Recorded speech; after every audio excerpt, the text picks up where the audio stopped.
Hi guys, welcome to my new video. So this last Saturday evening, my wife and I went to watch the famous sequel to the Wicked movie, which is the, as you all know, movie adaptation of the famous live stage musical. And so far, my only introduction to this whole franchise at this point, I think, was the 1939 movie, The Wizard of Oz, with Judy Garland. And, of course, as of recently, as of last year, it has also been the first movie, the Hollywood adaptation of the said musical. And now in 2025, we have the part 2, Wicked 2, Wicked for Good. So this video will basically be my review of Wicked for Good, the second and final installment in this Wicked movie series based on the famous Broadway musical. Let's get into it.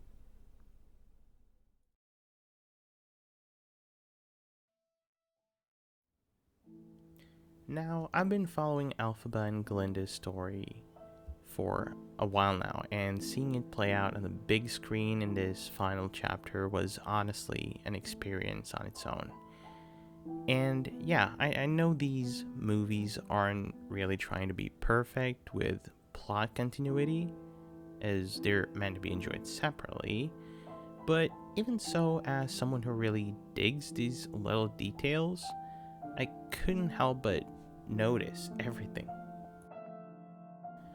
So, to get into it, Wicked Part 1 laid the groundwork beautifully. Cynthia Erivo as Elphaba and Ariana Grande as Glinda were phenomenal, and the first film did an incredible job showing their unlikely friendship at Shiz University. Elphaba's green skin, her being misunderstood, and Glinda's charm as a social climber were all brought to life in such a vivid way. The story fractured when Elphaba discovered the Wizard of Oz, played by Jeff Goldblum, and Madame Morrible, played by Michelle Yeoh, were orchestrating this deep corruption in the Emerald City. The iconic Defying Gravity sequence where Elphaba embraces her destiny and flies away really set the tone for everything to come. That's where part 1 left us, with her running from the wizard's grasp and stepping into the legend of the Wicked Witch of the West. Jumping into Wicked for Good, we open about a year after that flight. Elphaba is living in the forest hideout, dedicating herself to animal rights. Meanwhile, Glinda has fully embraced her role as the wizard's spokesperson and is engaged to Fiyero, who has been promoted to the captain of the Gale Force, the very force tasked with hunting Elphaba, even though it's clear he still loves her. The emotional fallout from the first film is immediate, and it's fascinating to watch how both women have diverged yet remain tethered to each other's fates. Elphaba's first act in the sequel is to aid animals fleeing Oz, including her former nanny, Dulcibert. She tries to inspire them through a new song, No Place Like Home, which, while musically ambitious, doesn't quite have the punch of Defying Gravity. The narrative really digs into the moral complications of Elphaba's actions when the young, cowardly lion, rescued by Elphaba and Fiyero as a cub in the first film, reveals she's inadvertently enchanted the winged monkey spies using the grimoire. It's a brutal moment, watching her good intentions twisted into propaganda and manipulation, forcing her further into isolation. From there, the story shifts to Munchkinland, and we see Elphaba visiting her sister Nessarose, now governor, and struggling with unrequited love for Bach Woodsman. Nessarose's misuse of power, including attempting to control Munchkin movement, sets up one of the movie's most tragic sequences. Elphaba tries to help her sister by enchanting Nessarose's silver shoes for flight, but when Bog tries to leave, Nessarose miscasts a love spell, shrinking his heart. Elphaba intervenes, but her correction transforms Bog into the Tin Man. Watching this happen, it's hard not to feel the weight of Elphaba's mistakes, each magical intervention leading to unintended consequences, and the film doesn't shy away from showing her guilt. The plot intensifies when Elphaba confronts the Emerald City's regime directly. She discovers Dr. Dillamond and other animals imprisoned, their voices muted, and frees them. Their stampede interrupts Glinda and Fiero's wedding, and Fiero finally chooses to side with Elphaba, breaking away from his official duties.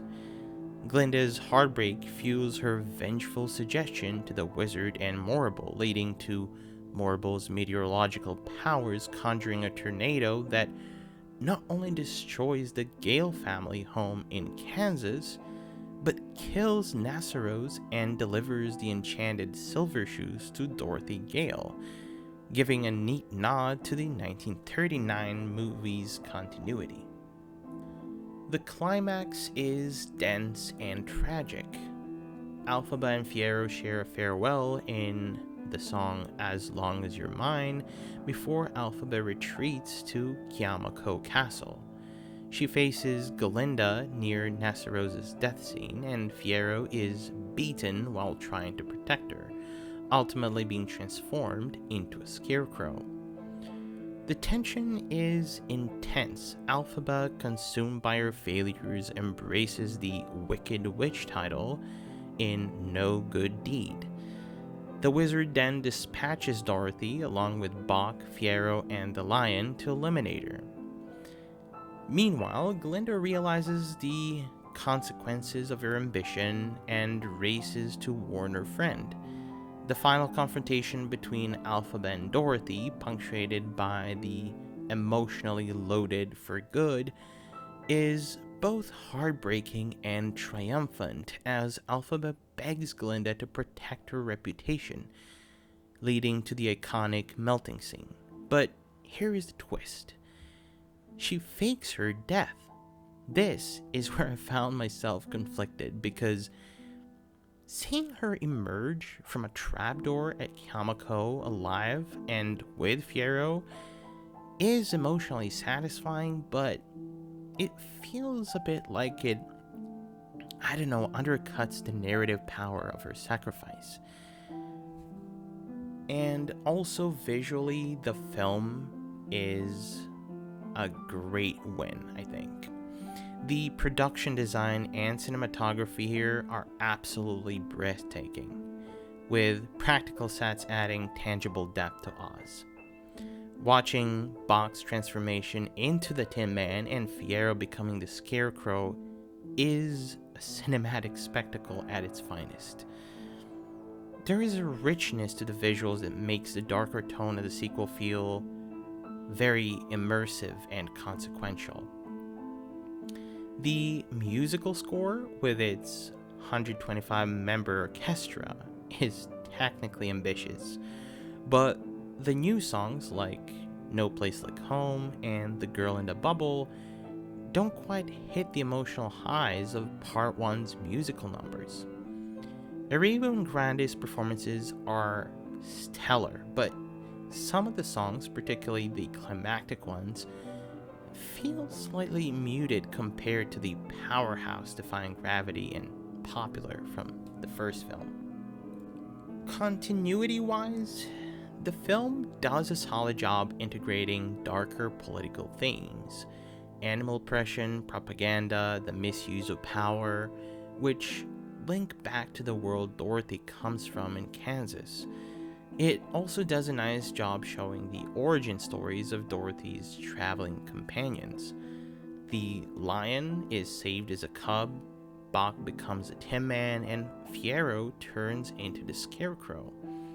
These moments connect the two films to the established 1939 canon, giving us a much deeper understanding of why these characters are so invested in Oz's fate. Yet, the explicit reveal of Elphaba surviving, while narratively satisfying, feels like a missed opportunity, in my opinion, to preserve the emotional ambiguity of her demise and the tragic resonance of For Good, leaving it as maybe a hinted survival would have been more powerful, letting Glinda's grief and growth drive the conclusion rather than undercutting it. All in all, sitting there with my wife sharing that Saturday evening in the cinema, I found Wicked for Good to be visually amazing, narratively dense, and emotionally rewarding experience, even with its pacing issues and occasionally heavy-handed plot choices. It doesn't quite reach the emotional peaks of part 1, but it does provide a comprehensive, well-crafted conclusion to Elphaba and Glinda's story. For those of us who never got to see the stage musical live, this movie is an expensive, technically impressive, and heartfelt journey into Oz. It is worth watching, both as a spectacle and as a story that finally answers the untold questions of the Wicked saga, even if it slightly diminishes the bittersweet impact of the original musical stage ending. So in the end, my rating for this movie would be 4 out of 5 stars, a solid 4. The visuals, the performances, and the ambitious world building earn top marks. The music hits and misses balance out, and the narrative choices, well, sometimes contentious, still bring closure and beauty to a story that's been decades in the making. This is the kind of movie you can sit back and really soak in, letting yourself get lost in the world of Oz, rooting for Elphaba and Glinda, and just appreciating how much care went into adapting a beloved stage phenomenon for the cinematic screen. Watching it here in Serbia, where the stage version never came to life, unfortunately, adds another layer to the experience. You feel the magic, the struggle, and this whole triumph of Oz in a way that's both personal and honestly kind of transcendent. What are your thoughts on Wicked for Good? Did you like it? Did you hate it? Write your comments in the comment section below. Click like and subscribe for more videos to come.